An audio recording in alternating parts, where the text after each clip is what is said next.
Welcome, Libra, Sun, Moon, and Rising. This is your 2026 overview. We're going to talk about four big areas of your life that are up for change. It's an exciting year, and you're having a lot of action.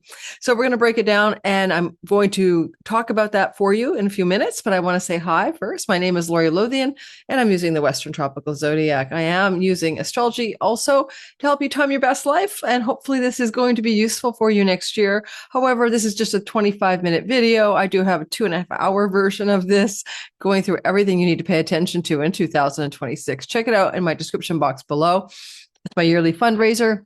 It's a mere, I don't know, $55 for 12 videos. Each is 2.5 hours long, or $22 for your sign. Includes a PDF guidebook. Everything's down below. It's a fundraiser, helps me buy equipment and do other stuff. A scholarship fund for students, hire staff, and all of that. If you want to like my video here, that would be great, or hype it. There's a new thing called hype. It does help the channel tremendously, especially if you subscribe. And let's get going, Libra. You know, I'm going to give you a graphic to start out. I'm doing this for everybody. You get to start off with like an image. It's actually just a thumbnail of the video, but you can hold on to that. Put it on your phone or device and just remind yourself of some of the cool stuff that's coming up. Well, I'm not sharing it. I'm sharing my screen, my messy desktop, but that's okay. I'm so all right with everything these days. Let's get your actual graphic ready for you. There we have it, Libra 2026. You got some windfalls coming in. I know you can't believe that, but it's true. Let's make this bigger. Let's make it large. Okay. There we go. All right, boom. Libra 2026 windfalls. Yes. Yes, yes. Career upgrades. Yes. Those are Jupiter stories for you. Relocation. I didn't know if I should say residential change, but I couldn't fit it in there. But there's some big changes in your home or from your home. Like you could be moving or making changes, big changes in the home in this year ahead. And fated romance for single Libras looking for love. This could be your lucky year. So these are the key themes. There are many other things happening, but these are the ones I chose to highlight in today's overview video. And so let's get started, shall we? You can take a screenshot of that, and then you'll have a easy way, as like a little Coles notes for yourself or Cliff's notes. So the thing I want to mention first of all, and it is like the thing, right, is Jupiter. There's a lot going on this year, but Jupiter's doing a 1-2 punch in the top of your sky that is rare enough. You got to go back to every 12 years for this to happen. The way it's happening in 2023, 25, 25, 6, and all of that. Sorry, next year, 2026. And, it's not a normal year, okay? But I want to mention Jupiter right away because this is where you have those career upgrades and those windfalls. Both of those stories come off of Jupiter. And the reason is this. First of all, Jupiter is going to be moving through your cardinal 10th house, the top of your sky in the sign of Cancer. And that's where he's been since last summer. So it's not brand new. He's been there for a while. The key point about that is that he got there last June and he doesn't leave till June 30th of 26. And when he's there once every 12 years, he really amplifies or pushes into being a huge amount of luck in your career. And it can look like you're prosperous, you're leaderful, you're successful, you think you're successful. Others do. People want to follow you. You're the king of Mount Olympus. And you might find that it's even almost too much to take on because Jupiter in Cancer can be like inflationary. Like you might be overwhelmed with how much you have to do to maintain the success you're creating, for example. My advice to you is to slow down until March 11th because Jupiter is retrograde through till March 11th. He will go direct in the middle of your 10th house at 15 Cancer on March the 11th. So in the meantime, as this year begins, his retrogradation is to have you go inward to deepen your bounty, but also look at what you really want in your life in terms of it's, chasing the money, the fame, the glory, and the power of a 10th house expansion isn't always perfect. Maybe you would like to spend more time balanced in your life with your friends, your family, your loved ones, time at home, downtime, creative time. And so Jupiter's retrograde is the window that you begin the year in. Okay, start of the year going into this period, and now he's continually retrograding till the beginning of March, giving you some reflective time. And it's not a great time in the first 3 months of the year. January, February to March 11th to apply for new jobs, unless those jobs or career opportunities come from the past, like an old boss, an old place of work. Otherwise, hold off, because when he heads direct on March the 11th, all right, through until his leave taking on June the 30th, and he happens to be flowing to the Pisces North Node, got to remind ourselves that he's doing a really rare thing, and that can really accelerate or really increase the amount of success you have in your work, in your career, and in your job environment, in the work environment, colleagues, coworkers. You might hire more staff if you're the boss. You might just everything about colleagues, coworkers, work, career, and also money is on the upswing. And with the North Node of Fate, loving up Jupiter for the first time since like 1894 in this kind of way, this is an exceptional grand finale. You're going to go career upgrades, career glow up, and those are things that I think you'll all experience until June 30th, but emphasis on March 11th to June 30th to get the maximum benefit from it. So that would be great to launch something, to apply for the job, to push up to a new level of success, and on we go. And it might not have felt as yummy as you wanted last year, although because of a square to Saturn, you might have been getting all of this increase of success, but also feeling burnt out or working too hard, or it felt like a lot of work, or the square to Saturn could have been like, wow, I'm being realistic about this. I don't have a life, or something like that. Or there was like kind of a reality check. Okay. Maybe not enough time with your significant other. Maybe you didn't like the clients you had to work with, something like that. So this is not like that. This is a completely different vibe, right? Especially March 11th to June 30th. All right, so that's your career upgrade. What about the windfalls I was mentioning? Well, there's something called the windfalls or pennies from heaven environment of your 11th house, where Jupiter will be for 1 year. He'll get there on like the July 1st timeframe or last day of June, and he'll be there until July of 2027. These 12 months moving through your very fortunate house of good spirit can amplify financial success in multiple ways. One thing it can do is definitely mean that you're going to get raises or promotions or more success, even more success in your career than you did last year, like in 25, 26. As you move to the middle of 26 to 27, now you're getting sort of like the golden rewards of Jupiter's transit through your 10th. He's traveling through your 10th house, mid-2006 to mid-2005 to mid-2006. And he's laying eggs of goodness and golden eggs, the goose who laid the golden eggs of goodness in that part of your sky.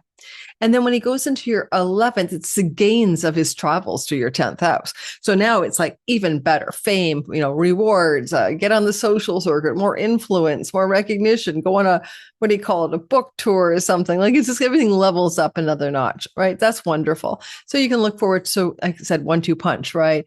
2 years here, really, of great stuff with Jupiter. To compare notes, for example, but it's never the same twice. Jupiter did move through your 10th house of career and reputation, and that can bring weddings, just so you know, wedding proposals, marriage proposals, setting a wedding date, actual weddings. Okay, that's ongoing in your chart through till June 30th. But the last time Jupiter was in this part of the sky in your 10th house was June of 2013 to July of 2014. So before June 13 to July of 2014, it was July of 2001 to August of 2002. And that's when, if you had a career, if you were working, don't forget to count weddings, don't forget to count leadership, don't forget to count luck in your career. Now, July, then he goes in on like July 1st this year into your 11th house where the windfalls can be and the greater expansion of success. And it's also a house, by the way, of your friends, and you'll expand your social networks. You'll get in touch with friends that want to help you, who are generous, magnanimous, and quite often wealthy. You'll be revising your long-range goals and wishes and plans for your life according to what Jupiter wants, which is bigger, better, limitless, sky's the limit. So you'll make some sort of grander plans for your life and what you want to accomplish, especially in career.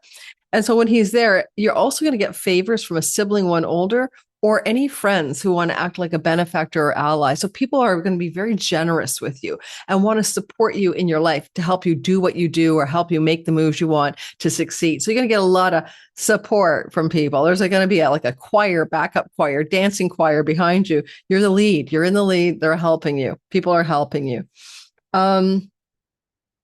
You can kind of feel the same vibe of Jupiter in your windfall, 11th house vibe, friends, everything up levels, the gains of the career, more money from your career, more success, more fame. The vibe was there July of 2014 to August of 2015. So go back to that time frame and reflect on the career stories in terms of how much better it got, or the gains, or the change of friends, or the new social groups, up leveling your social circles to new groups of people, and maybe more generous people, more spiritual people, more wise people, more wealthy people, or more influential people back in 2014 and 15. And remember, people want to help you. So get a leg up. They want to give you a boost up. They want to support you to succeed in that. And did that happen for you back in summer of 2014 to summer of 2015? I bet it did. I think I was still working in a few magazines, and I have a Libra girlfriend that I was always helping her write and getting her onto my magazines that I worked at. August of 2002 to August of 2003, August of 2002 to August of 2003, same storyline. That's when you had that sort of secondary boost of more money, more fame, more glory. And so you might go back and note, how did it feel? It's never the same twice. I have to tell you, the sky does not repeat itself. Okay. Cycle repetition, sure. Pattern recognition, yes. But it's always a bit different, just like a kaleidoscope is always moving in different ways. So we covered the windfalls and the good vibe. We covered the career glow up and, the beautiful career glow up. Now, I did mention potentially you might move your home, and there's a simple reason why.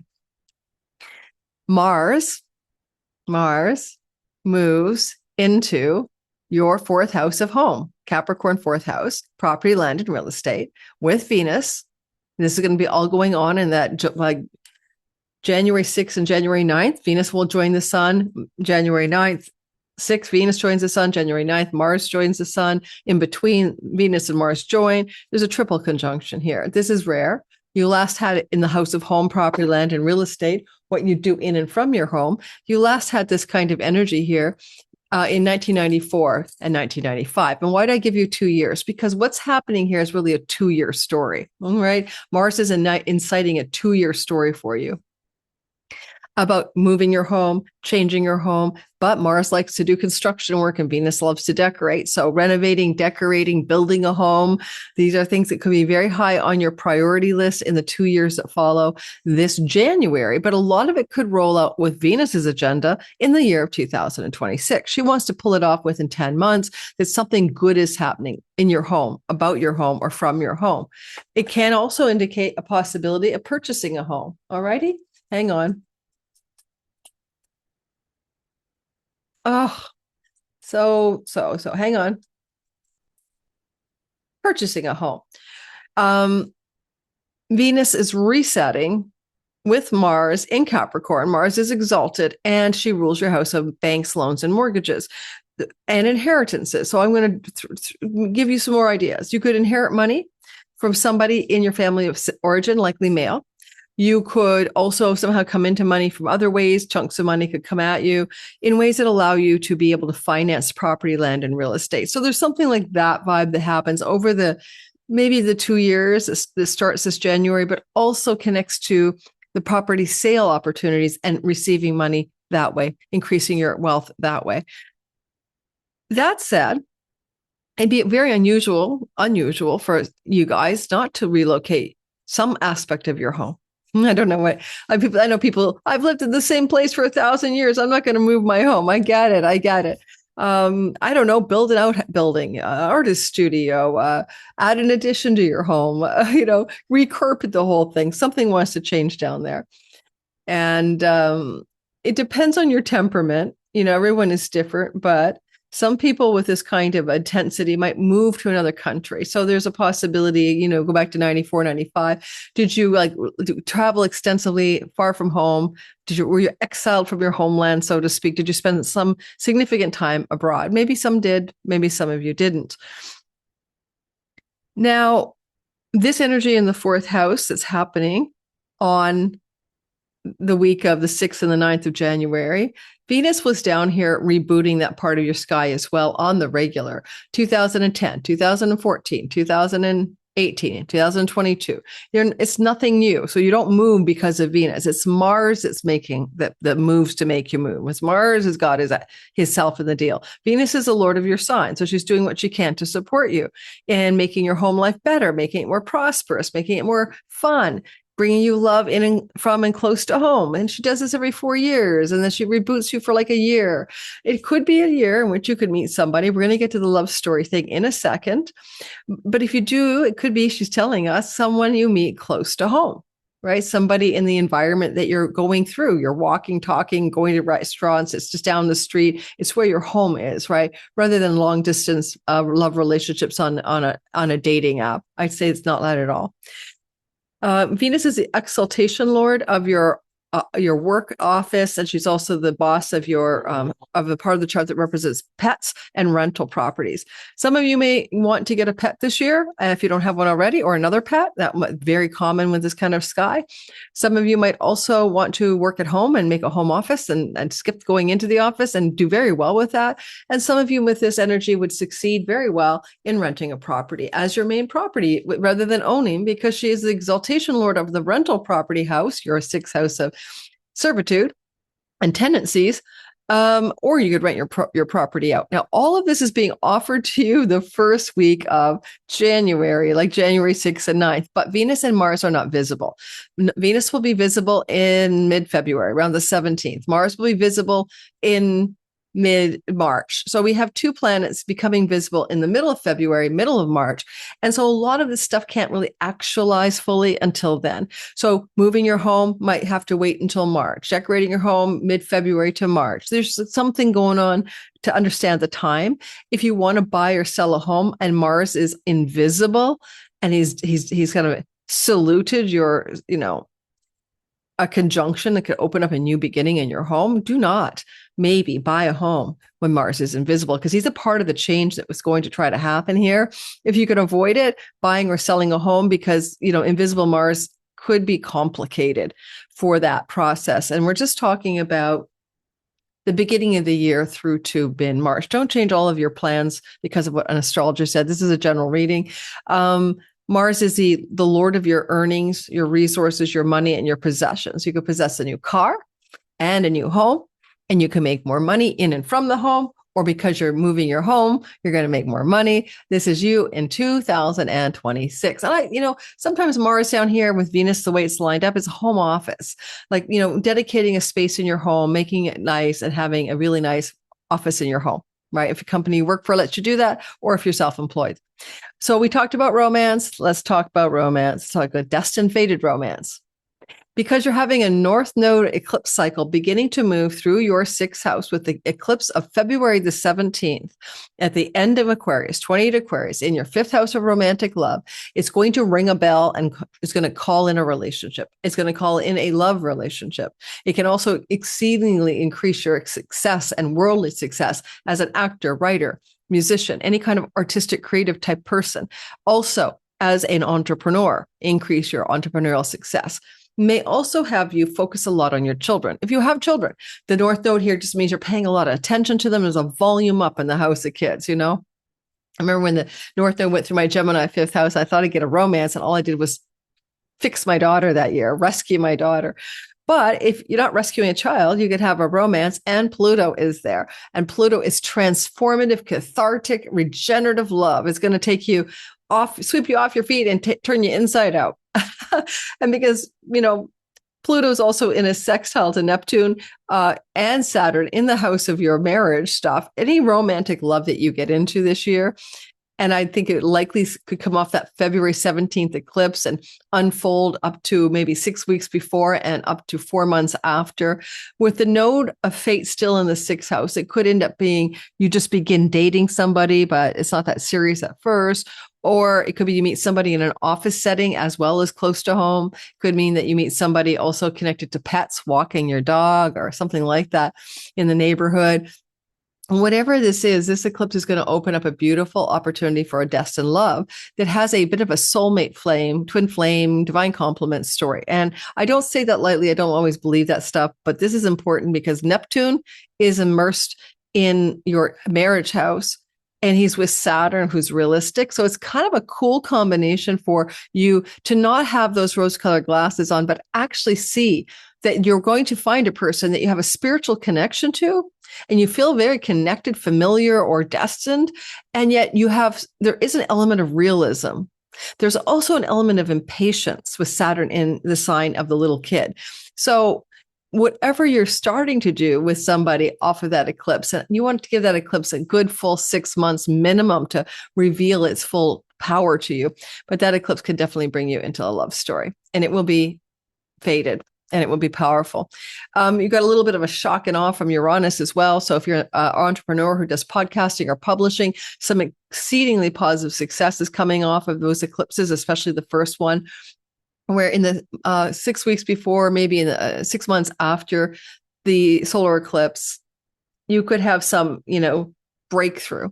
A breakthrough moment in a creative, artistic, or entrepreneurial project in the world of podcasting and publishing, etc. Maybe you could meet somebody from a foreign country, foreign land and culture for love, but even though it's true, foreign land I don't think that you're traveling to meet them. They might just be, they live in your city or country, but they're from Italy and they speak Italian. All right. And finally, on the love story, the Saturn transit through the 7th house, if you're single, is going to bring you somebody that's destined and karmic, but with an age difference quite often. What kind of age difference? 6, 7 years younger or older, usually 7 older or above and below. It also can bring you a relationship with a person who's going to be very much realistic and solid and stable, but a little bit of an imp in there as well because of the reckless and daring energies of the sign of fall. This is a sign of fall for Saturn. It's a weird combination, but it could mean you're going to bring in a love partner who acts like an old person, even though they're young, or acts like a young person, even though they're old. Finally, I think you might look at this love story possibility, if you're in a marriage or a long-term love relationship, as a consolidation of a new foundation and a new structure for the relationship. A lot of couples, when Saturn goes through this part of the chart, will then stop dating and move in together. Right now, we're going to be a couple in the same home, or buy a home together, or get engaged, or then get married. And Saturn will be here till 2028. And if you love the one you're with and you're with the one you're supposed to be, Saturn really helps bring you consolidation and structure and tradition into the relationship. Now, if the relationship was already really weak as you begin this year, because Saturn and Neptune move into your 7th house, Saturn at the 3rd week of January, Neptune the 3rd week of January, and Saturn on February 14th. If you come into this time frame, mid-February, especially February 20th, when Saturn and Neptune conjunct, and your relationship is not doing well, and you already know it's on the rocks, right? Well, Saturn's like the garage mechanic seeing if the engine block on the car is cracked, or the house inspector making sure the foundation is not cracked, or there's no, massive water ingress problems, right? So you want that. Saturn will strengthen and consolidate and test the relationship for endurance qualities. Okay. So be aware that you might feel like your relationship becomes an endurance test. Sometimes when Saturn goes through this part of your chart, your partner goes through a time of sorrow, sadness, anxiety, maybe some depression. I just had a friend, her partner, this was for a Virgo girlfriend, and her partner lost his mom. And of course, he went through a time of sorrow and sadness and depression, right? So it could mean that your partner may be going through something in 2026. And this is true till 2028. Okay, so it's not really your problem, but you can see them struggling and you want to love them up a bit, And of course, the North Node eclipses will be going through your 11th house of windfalls with Jupiter in the second half of the year. In fact, we have a Leo eclipse on I think it's August the 12th at 20 degrees of Leo. And we'll have Jupiter there with it and the South Node. Now, the South Node can still bring in a windfall or something like that. There's no reason why it can't, but it also balances out the excesses of Jupiter. there's a possibility of a kind of feeling the vibe of destined, fated things from the August eclipse at about a year, and as a total solar eclipse, of fated, destined change in your earnings, your success, your friendship circles and groups of belonging. The new friends you bring in are generous, magnanimous, and maybe wealthy. And they're also past lives. South Node is bringing you into contact with new groups of people that you've met before in past lives, perhaps. This is not like the time in July of 2014 to 15 or August of 2002 to 2003, because these eclipses weren't going through this part of your chart then, and Jupiter wasn't there either. This is more like taking you back to the eclipse cycle of spring, come back online. You know, the eclipse cycle of 1989 to 1991 and 2008 and 2009. I'm not going to go back through time any further back than that. And that's when you had eclipses in South Node eclipses in your house of friendship circles, North Node eclipses in the house of romantic love. However, not with Jupiter. So Jupiter's got something good to add to the way your friendship groups are changing and social circles are changing in 2026. So Libra, I want to draw a card for you. I forgot that I already had drawn it before we started. And it's from Carolyn Mrs. the Oracle deck. Where did it go? Her archetype cards. And you've got a funny one, the Goddess card. Man or woman, it doesn't matter. And the key words are the feminine expressed through wisdom, nature, life force, and sensuality. Well, the North Node's going through your sexy romance house. And the North Node really enters in there like full on at the end of July, but the eclipse begins there in February. And the shadow attribute, exploitation of the female nature and form. So it's really about getting into the feminine essence of who you are. Okay. Whatever that means for you, love, romance, creativity, procreativity, sensuality, sexuality, and on we go. All right. And I'm going to draw a card for you as well from The Wisdom of the Oracle by Colette Baron Reed. And everybody gets a couple of card draws at the beginning and end. I forgot to give yours at the beginning. If you like this kind of content, please hype me, like, and subscribe. Find the hype button wherever that is. It does help the channel grow. I came back from a death knell of like subs were so low in the first 3 weeks of December. Thank you everyone who subscribed. I appreciate you. But I thought I was going to have to close the channel down. And somehow it all soared back in the very last week of December, like at an unprecedented rate. Sorry, I wasn't focused on the card draw. Message in a bottle. Okay, card number 15. Isn't that funny? 15 reduces to 6, the lovers in the tarot. So you have a message in the bottle. Let's take a look at it. For 2026. 15. Message in a bottle. Ready? Are you ready? Okay. Oh, it's about paying attention to synchronicities and signs that point your way to your highest good. In relationship this year, you can expect someone to favor you with positive news. Hey, honey, I'm pregnant. Hey, honey, let's get married. This could be in the form of a letter, a phone call, or email. You are the intended receiver of this message, so stay open to what you learn. Only good will come of it, and in the end, and all signs will be there. And on a prosperity note, because you're going to make a lot more money with that Jupiter transit, you are on target with your purpose and passion this year. You are coming into alignment with your destiny, and Spirit wants you to know that you are on the right track, Libra. Expect a call, a new opportunity, or a message from an old friend or a business contact that will lead you closer to your dreams and greatest desires. Spirit is listening to you. You know what? That makes sense because people want to help you. People are going to bend over backwards to help you. When Jupiter on June 30th enters your 11th house of windfalls and pennies from heaven and friends who want to help you. All right, guys, I'm done for the day. It's been a long recording day. I'm getting this done on December 31st. Happy New Year's. You guys going to get this content probably on Saturday or Sunday in the weekend ahead. Thanks, everyone. My Substack, my Pluto Chronicles, and my join button here on this membership platform. If you want to join my membership community here, I do live streams. I do free astrology readings to teach you how to do astrology in the live stream. We pick a few people's charts who are there. We also do, I have forbidden content over there, topics that are too controversial for my monetization. And I have other stuff. So you can see the members only content. Come join me. It's so cheap. It's $350 US a month. And I'd love to see you on my back end, my private community here as well. Take care, guys. Bye-bye.